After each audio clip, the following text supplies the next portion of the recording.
সেদিন স্টেজ রিহার্সালের পর আমাদের সবারই কিছু ঠান্ডা জিনিস খেতে ইচ্ছা করছিল, আর তখনই মনে পড়লো যে আমাদের সোদপুরেতে এই দোকানটা খুলেই গেছে। তো এই দোকানটার নাম হলো Delhi ice cream shake and juice corner, আর এই লোকেশনটা হলো সোদপুর শিবানী সুইটস এর একদম পাশেই। এখানে আইসক্রিম থেকে শুরু করে নানা ধরনের fruit juice, pineapple juice, mango juice, even dairy milk shake, KitKat shake, Oreo shake, মানে আরো অনেক রকমের শেক পাওয়া যায়। তোমাদের সুবিধার জন্য এখানে যা যা শেক আর জুস পাওয়া যায় সেই চারটা শো করিয়ে দিলাম। আর তোমরা যদি স্মল গ্লাস নিতে চাও তাহলে পড়বে 50 রুপিস, মিডিয়াম নিলে 80 আর লার্জ নিলে 120 পড়বে। তো আমরা স্মল গ্লাসে নিয়েছিলাম, দেখো এরকম হচ্ছে কোয়ান্টিটিটা। আমরা তো মোট 8 জন ছিলাম, আর সবাই না আমরা সেম ফ্লেভারে নিইনি, কারণ আমরা দেখতে চেয়েছিলাম যে প্রত্যেকটা টেস্ট কেমন হয়। তো কেউ কেউ এরকম কিটক্যাট, ডেইরি মিল্ক, কেউ ম্যাঙ্গো জুস নিয়েছিলাম। আর ট্রাস্ট মি, প্রত্যেকটা মানে শেক আর জুসই মানে অসাধারণ খেতে ছিল।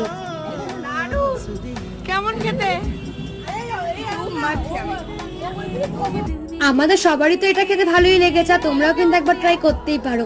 যাই হোক, ভিডিওটি ভালো লাগলে প্লিজ লাইক আর সাবস্ক্রাইব করে দিও। টাটা।